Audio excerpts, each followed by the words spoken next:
용산 얘기가 나왔으니까 이제 관련되는 이제 질문을 좀 드려야 될 것 같은데요. 그 정진석 대통령실 비서실장하고 회동을 하실 때 그 대통령의 헌법 권한을 침해하는 게 아니면 거부권 사용은 신중해야 한다 이렇게 발언을 하셨는데요. 거부권 문제가 좀 생각해볼 문제인 것 같습니다. 그 대통령실하고 여권에서는 거부권을 어떻게든 좀 거대 야당하고 싸우는 무기로 활용하겠다 이런 기류인데요. 그러면은 결국에는 거부권을 행사하고 그 다음에 또 재표결에 들어가고 또 법안이 폐기되고 이게 계속 도돌이표처럼 반복되는 게 21대 국회 가장 큰 문제였습니다. 그런데 아까도 이제 갈등 조정에 대한 얘기를 하셨지만은 갈등이 이렇게 극대화된 상황에서 결국에는 22대 국회도 결국에는 이런 도돌이표 국회가 되지 않겠느냐 이런 우려가 많습니다. 그런데 아까도 말씀드렸지만 그 민생 법안 처리를 위해서라도 좀 뭐 여야 간에 뭐 협의체를 만든다든가 의장님 수준에서 좀 할 수 있는 역할이 좀 더 필요한 것 같은데 좀 구체적으로 좀 말씀해 주실 수 있을까요? 우선 거부권에 대해서 제가 정진석 비서실장한테도 한 이야기입니다만 거부권은 대통령의 헌법적 권한입니다. 상권 분립에 있어서의 권한이기도 하고요. 그 점을 부정한다거나 그런 건 전혀 아니고요. 거부권 할 수 있죠. 그런데 아까도 말씀드렸습니다만 87년 체제 이후에 37년 동안 그 대통령의 거부권이 16번 있었습니다. 근데 지난 2년 동안 14번이 있었습니다. 그건 좀 생각해 볼 일인 것 같아요. 국회가 헌법에 입법권은 국회에 있다 이렇게 되어 있거든요. 그러니까 국회가 국민의 뜻을 받아서 법을 만들고 그렇게 되면 저는 그렇게 생각합니다. 거부권은 국민의 기본권을 해친다거나 아까도 얘기했지만 국민의 삶을 해친다거나 그리고 국민의 권리, 권한을 해치는 일 그런 건 거부권을 쓰는 게 합당하다고 생각합니다. 그렇지만 그렇지 않은 것에 대해서 거부권을 쓰는 것은 정말 신중해야 된다. 특히 이제 역대 보수 정권, 개혁 정권을 다 합쳐도 자기 가족이나 아니면 측근에 대한 수사를 막은 적은 없습니다. 이제 그런 점에서 대통령께서 좀 더 신중하게 해야 된다고 생각하고요. 이런 부분에 대해서 좀 더 유연하게 하는 게 국정을 운영하는데 국민들에게 더 다가가는 거 아닌가 이런 말씀을 먼저 드리고요.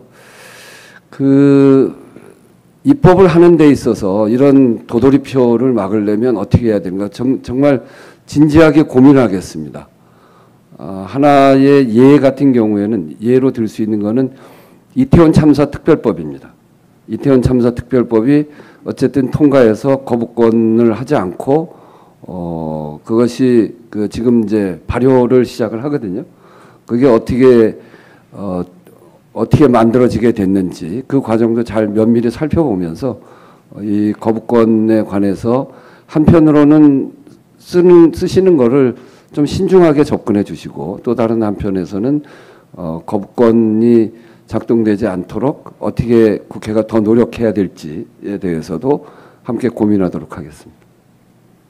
예, 말씀 잘 들었고요. 그 여야 모두에 해당되는 얘기이긴 한데요. 그 국회의원이 그 개개인이 헌법 기관이지 않습니까? 네. 그러면은 헌법 기관으로서 조금 뭐 여러 가지 발언이라든가 이런 것도 좀 신중해야 될 것 같습니다. 그런데 그 뭐 국회의원이든 아니든 어쨌든 정치권에서 나오는 발언들을 좀 보면은 뭐 최근에 그 강민구 최고위원이 이재명은 민주당의 아버지 이런 발언을 했고요. 또 뭐 90도로 폴더 인사를 하면서 또 같은 깊은 인사는 영남 남인의 예법이다 이렇게 또 재차 얘기해서 좀 논란이 됐습니다. 그리고 또 국민의힘 당대표 선거도 지금 하고 있는데 뭐 윤심 논란을 촉발한다든지 좀 대통령 바라기라고 할까요? 뭐 이런 측면도 좀 있는 것 같습니다. 그런데 이제 그 예전에 좀 보면은 아까 그 김근태 전 의장님 뵙고 오셨다고 이제 말씀을 하셨는데 과거 노무현 정부 시절에 노 대통령하고 계급장 떼고 치열하게 논쟁하자 이런 발언을 해서 굉장히 좀 화두가 된 적이 있습니다. 그러면은 국회의원들이 좀 소신에 따라서 때로는 대통령하고도 치열하게 뭐 맞짱 뜬다고 할까요? 뭐 이런 것들도 좀 필요하고 좀 소신 발언을 해야 된다고 생각을 하는데 여야 모두 그렇지 않은 측면이 많은 것 같아요. 요즘에는 좀 이런 부분에 대해서 좀 원로로서 좀 한 말씀 해주신다면 어떤 말씀을 해주시겠습니까? 아직 원로 소리 듣기는 좀 그런데. 네, 뭐 지금 지적하신 것에 대해서 적극적으로 공감합니다. 하나하나의 문제에 대한 대답보다는 총체적으로 여야에 대해서 말씀드리고 싶은 것은 여당은 집권 세력입니다.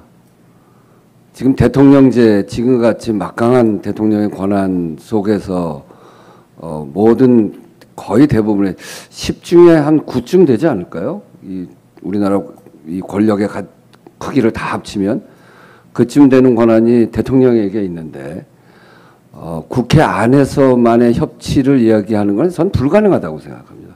결국 대통령이 어떻게 해가느냐, 대통령의 협치에 대해서 얼마나 크게 관심 갖느냐 이런 것들이 협치를 해나가는 데 있어서 핵심적인 과제이기 때문에 저는 여당이 그 역할을 해야 된다고 생각해요. 대통령께 우리 국민들의 민심을 제대로 전달하고 또 국회에서 협치가 이루어질 수 있도록 대통령께서 좀 더 나서서 하실 수 있도록 그렇게 여건을 만들어가는 일, 그렇게 해야 되거든요. 저는 제가 2017년에 문재인 정부 첫 해 원내대표를 할 때 그때 참 어려웠습니다. 우리가 그때 민주당이죠. 민주당이 123석이었고 교섭단체가 4개였어요. 3개의 교섭단체가 확실한 야당들이었고요. 그리고 처음 출발할 때 인수위가 없었어요. 그래서 국회 파행도 첫 해 7번이나 있었고 그런 속에서 원내대표를 하면서 제가 100일 지나서 100일 기자회견 하면서 한 얘기가 뭐냐면 지난 100일 동안 마늘과 쑥을 먹고 지낸 기분이다. 그렇게 얘기했습니다. 협치를 위해서 엄청나게 뛰어다녔고 야당 원내대표실을 찾아다니고 문턱에 닳도록 다니고 여야정 협의체를 만들게 하고 문재인 대통령이 야당을 불러서 협의할 수 있는 그 틀을 만들기 위해서 아주 깊게 노력을 했습니다. 저는 그거 한번 좀 여당이 좀 봤으면 좋겠어요. 그런 점에 대해서 말씀드리고요. 야당, 특히 민주당한테 말씀드리면 제가 속해 있는 당이기도 하는데 이번 선거 결과는 민주당이 잘해서 준 의석이 아닙니다. 국민들이 윤석열 정부에 대해서 지금 정부에 대해서 잘못한다는 고쳐야 된다라고 하는 국민들의 태도가 선거를 통해서 반영된 겁니다. 이런 속에서 민주당이 취할 태도는 정말 겸손하고 국민의 눈높이에 맞춰야 됩니다. 그렇지 않으면 국민들에게 크게 질책을 받게 될 겁니다. 저는 국회 과정에 있어서도 그런 태도가 꼭 필요하다 이렇게 말씀드리고 여당은 여당대로 야당은 야당대로 제 역할을 제대로 해주셨으면 하는 바람을 갖고 있습니다. 지금 말씀해 주신 부분을 여야 모두 좀 이렇게 깊게 새겨야 될 부분이 아닌가 이렇게 생각이 듭니다. 그리고 좀 가볍게 질문을 드리면은 좀 국민의힘 당대표 경선이 있을 텐데요. 그 국민의힘 대표 선거가 갑자기 4파전이 됐습니다. 원래 뭐 어대안이라는 그 한동훈 그 전 위원장 위주로 지금 흘러가다가 약간 4파전이 되면서 좀 흥행할 수 있는 그런 여지가 생겼는데요. 혹시 뭐 누가 될 것 같으세요? 나보고 쪽집게 도사가 되라는 건가요? 잘 모르겠습니다. 예, 뭐 예상하기는 좀 쉽지 않으시겠지만은 어쨌든 그 민주당에서도 결국에는 그 이재명 대표가 이제 연임하는 걸로 지금 얘기가 많이 나오고 있습니다. 그럼 이제 여야 대표들이 선출되면은 결국에는 그 여야 지도부 진영이 이제 새롭게 짜여지는 상황이 됩니다. 그러면은 의장님께서는 뭐 직접적으로 뭐 당 대표들을 뭐 상대할 일은 없으시겠지만은 조금 뭐 여야 지도부가 이제 진영을 갖춰지면은 의장님으로서 좀 하실 말씀이 좀 있으실까요? 네, 하여튼 뭐 국회의장으로서는 국회가 참 원만하게 좀 잘 진행될 수 있도록 해야 될 책임이 있죠. 더 나아가면 국민의 뜻을 제대로 그 국회에서 이루어지도록 해야 되는 거죠. 저는 국회의장의 가장 중요한 역할은 그 국회를 구성한 민심을 그대로 반영하는 일이라고 생각합니다. 이제 그런 점에서 그거는 국회의장 혼자 되는 것이 아니고 여야가 함께 머리를 맞대야 되기 때문에 기본적으로 원내대표들하고 협의를 하고 거기에서 방안을 찾겠습니다만 원내대표와 함께 지금 이제 투톱 체제이니까 원내대표가 갖고 있는 독자성도 있고 그래서 원내대표와 늘 협의를 하겠습니다만 당대표 역시 굉장히 가장 중요한 당내 역할을 갖고 있기 때문에 당대표들과도 이 국회가 또 정치가 국민의 뜻을 그대로 반영할 수 있도록 하는데 필요한 일이 있으면 언제든지 만날 생각을 갖고 있습니다. 추가로 가볍게 하나 여쭤보겠습니다. 그 교섭단체 구성 요건을 완화하는 문제가 있는데요. 지금 현재 20석이 기준인데 그 제가 알기로는 어쨌든 그 유신 체제였던 9대 국회 이후로 줄곧 20석이었던 걸로 알고 있습니다. 교섭단체 구성 완화 요건에 대해서는 어떻게 보십니까? 저는 필요하다고 생각합니다. 이게 제가 여러 가지 경험했는데 양당의 두 교섭단체로 가니까 이게 의견이 달라지면 헤어날 방법이 없어요. 그냥 무한 충돌할 가능성이 그래서 벼락 끝까지 가게 되고 그게 이제 국민들한테는 정말 국회가 국민들 위해서 일하는 거냐 이런 지적을 많이 받게 됩니다. 그 이유 중에 하나가 양교섭단체 체제인 것 같아요. 제가 어려웠습니다만 제가 원내대표 할 때 교섭단체 4개였거든요. 3대1 구도여서 협상이 굉장히 어려웠습니다.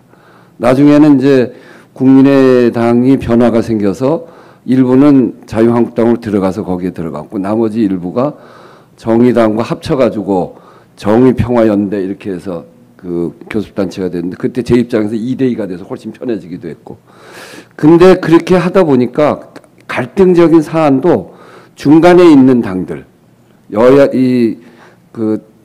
대립되고 있는 거대 양당 말고 중간에 있는 교섭단체들이 때로는 중재하기도 하고 또 때로는 다른 의견도 내기도 하고 그런 과정에서 대세가 만들어지기도 하고 안 받으면 안 되는 그런 상황도 되거든요. 그런 점에서 다당제가 참 좋겠다.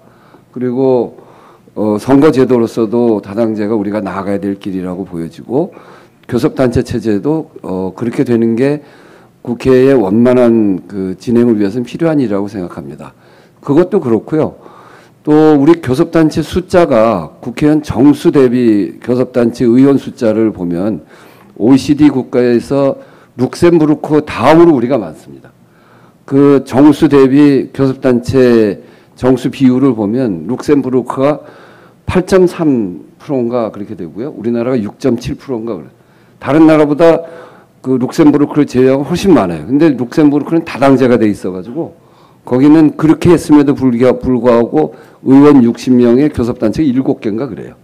그러니까 거기는 그게 정착되어 있는 거고 우리나라 같이 이렇게 높으면서 딱 2당만 교섭단체를 하는 것이 바람직하지 않기 때문에 이 선거제도를 더 지난번에 연동제해서 그래도 많은 정당이 참여한 거는 긍정적이긴 한데요. 그런 점에서 보면 이 교섭단체 숫자를 낮추는 것에 대해서는 저는 필요한 일이다 이렇게 생각합니다.